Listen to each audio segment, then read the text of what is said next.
This video is presented by VoiceOver Article.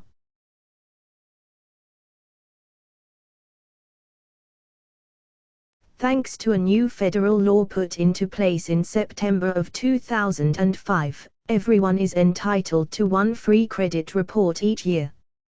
This is so that you can verify that your report does not contain any false information, and so you can see how your credit rates. Getting your annual free report is as easy as going to the authorized source, www.oilcreditreport.com, and requesting one. Once you have your free report, what in the world do all those abbreviations, numbers and codes mean?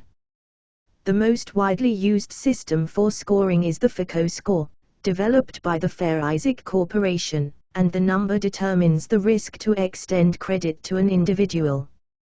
Credit reports are usually divided into sections: identifying information, public records, credit history, and inquiries to your credit report from creditors looking to extend you credit based on your credit score.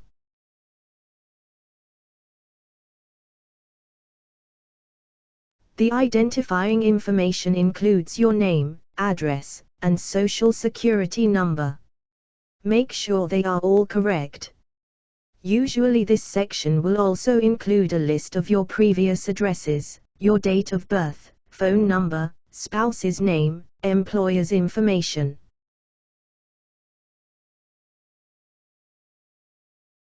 The public records section is the section you hope has no information.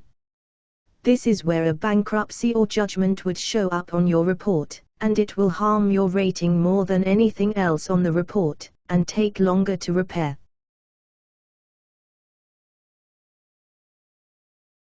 The credit history section is the most confusing. It will list every creditor you've ever had business with, including accounts that have been closed and those that remain open with no balances, and accounts that you are currently making payments on. Depending on which credit reporting agency you get your report from, this section will actually be displayed differently on each report. Experia's report displays it in English, and states everything in common sense terms, like pays on time, pays 30 days late, etc. Reports from other agencies might use numerical codes in a table that you have to refer to another page to find out what each code means. Either way, make sure you agree with each creditor's reporting of you, since this is how your score is determined. If you have accounts that you don't have the credit cards for anymore, or a loan that has been paid off but remains on your report as a revolving credit, money available to you as you pay it down, call and write each company to ask them to close the account completely and report that to the credit agencies. Otherwise, it appears that you have all of that money available to you, and that goes against your debt-to-income ratio. The section called Inquiries, and it includes a list of everyone who has ever looked at your report. This will include credit companies you've contacted to request a credit card or loan, but it will also include what is considered soft inquiries. Soft inquiries are any promotional offers, such as a retail store checking into your credit history to determine whether or not to mail you an offer for their credit card. Soft inquiries do not harm your overall credit score. You can also get a copy of a credit report anytime you've been denied credit.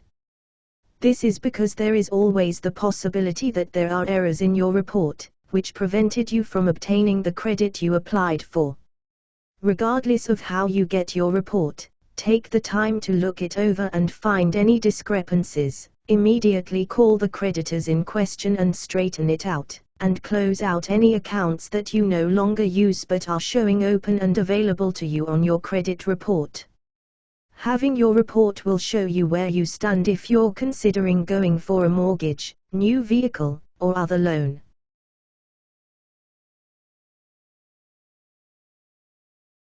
This video is presented by VoiceOver Article.